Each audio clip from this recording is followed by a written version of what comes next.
back with the second film in the double feature, and that film is Inception.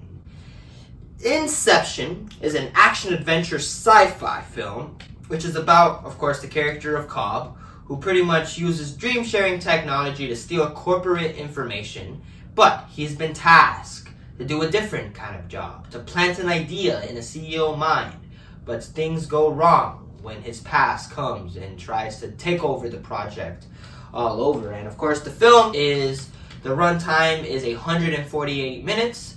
The rating is PG-13 in color.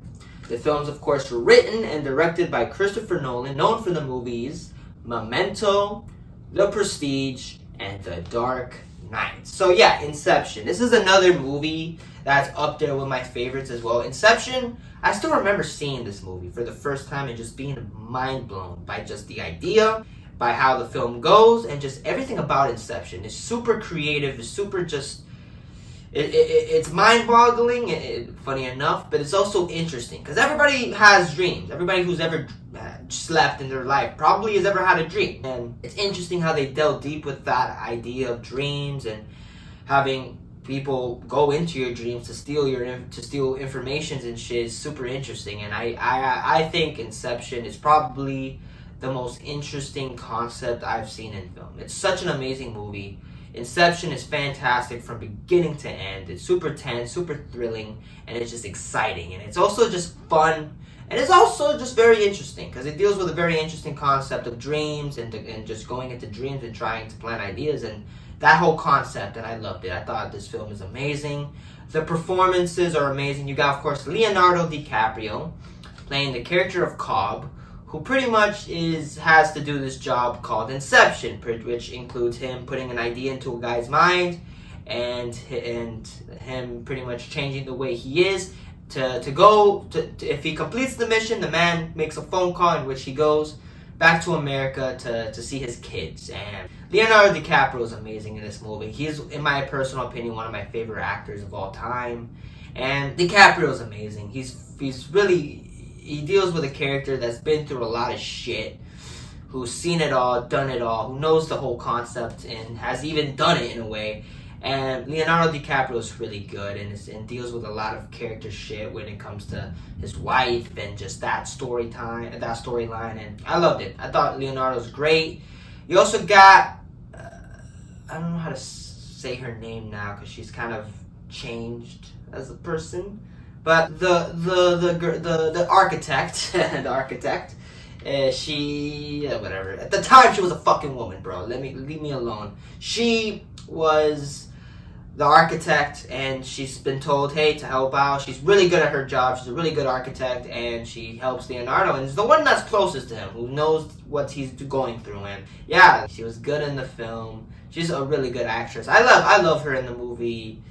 What's the film? She's also in the Umbrella Academy. That's where I know her most for. And yeah, I thought Karen Page is good in the film. You also got Joseph Gordon-Levitt, who is the partner of him, who helps him out and is the one that's kind of like, okay, a little like worrying about the whole situation about Inception and just the idea of him like, oh, this is pretty impossible. But you know, I was like, we gotta get it done. And yeah, I like Joseph Gordon-Levitt. He's a really good actor. I love him in 10 Things I Hate About You. He's like in one of my favorite romance films too, 500 Things.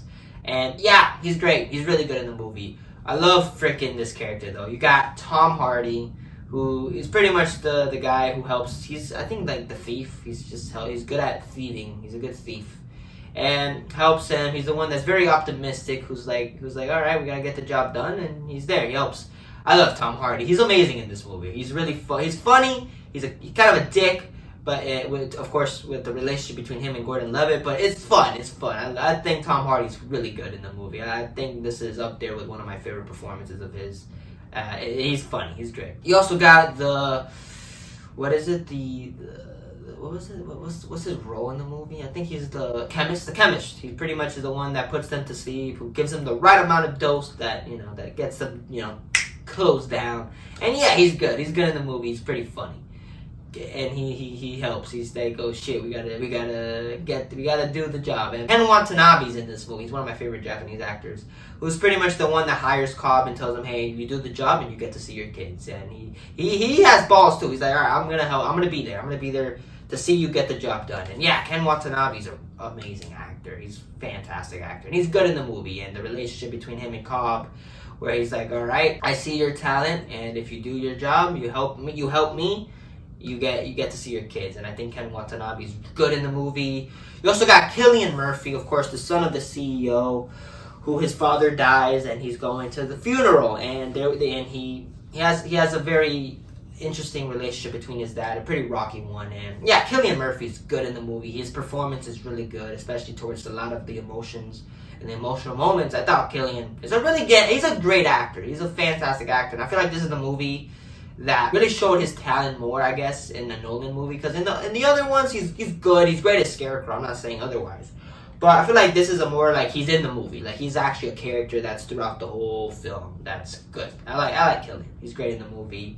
You also got, of course, Ma, who she's the wife of Leonardo. She a lot of history that I don't want to get into because I feel like if you've never seen it, you should know more. I don't want to get into it more. But yeah, Ma, she's good in the movie. She's a really good actress as well. She's done a lot of good works, and she's great in the movie. And that relationship between the wife and husband, and just the love, but also the hate, I guess. And Michael Caine is in the movie. Like he's in every freaking Nolan movie. He's the grandfather. He's the one that wants to help Leonardo DiCaprio, but also is like, all right, man, stop giving these kids hope that they're gonna see their dad again. But he helps them to find the architect. And yeah, I love Michael Caine. He's cool. It's cool seeing him in the movie. All around performances are great. The direction by Nolan, this is a well-made movie. I don't know how this film was made personally, down to just VFX, but I respect the man. It's such a well-made, directed movie. The writing is just impeccable. The dialogue, the story, the concept, and it's just the story too. It's just so interesting, and it's like something that you never seen before, and it's something that's like a true interesting concept that gets you like hooked from beginning to end. I thought the writing is amazing. The chemistry between everybody's great. Everybody works well together. The cinematography is so damn good. This is a well-shot movie. And how they do specific things, especially like the hotel fight scene, which is amazing, and just the buildings and shit. It's just such a well-shot movie. And the visual effects, too. I mean, this movie has VFX. You know, you have to for a movie like that. And how they did the VFX is truly amazing. I couldn't even, like, tell you bad CGI. Like, the CGI is that good. It's so fucking good. Like, to the point where you look at like VFX movies nowadays and you're like, God, like, damn, like, how do you go? This is truly amazing. Why is VFX should get better with age? How the fuck is a movie from 2010 looks better than, I don't know, fucking Little Mermaid in 2023 or some shit? It's something else. And the music score from Hans Zimmer, I think, is one of his best. The score, like, the dream is collapsing, just such an amazing music score, and that big dun, just that shit is fun. And yeah, Hans Zimmer's score is amazing. The action scenes are fantastic. This is so thrilling, very exciting, very fun. This is like more of an action movie, I guess, from a Nolan movie. That's like, I mean, Batman has the action scenes, but I feel like this is more like action oriented. There's a lot of it. Of course, The Dark Knight is more, there's action, but it's more crime, thriller type shit. And I feel like the action scenes are amazing. I love Inception. I still remember when I finished watching it, just being blown away by that, just the concept and just how interesting. And it's not, I don't believe this movie's super, like, complicated. People would look at Inception like, damn, bro, this movie's so complicated. I don't think so. I feel like this is a very, like, it's not like Tenet, where you're being fucking just blown away by everything and just, you don't understand the plot and you're just fucking, you're left there to rot pretty much. But Inception, I feel like it's not as complicated. You can get into this movie without being, even then, I feel like it's very, like, more, I can understand the movie. It's not as complicated as some other Nolan movies, but I thought it's great. I love Inception. It's one of my favorite movies of all time as well. I still remember seeing this shit and just being blown away by the music, the story, and just that final shot that to this day people still talk about. So for that, it is definitely a movie that's legendary for me. It's a movie that has a special place in my heart. So those are my thoughts. I'm going to give this movie a 6 star. Not a shock, right, ladies? Not a shock. It's just fucking 6 star. Just get it. You're there. You're on my like top 10 list of favorite movies. So, I love Inception. Please go ahead and see it.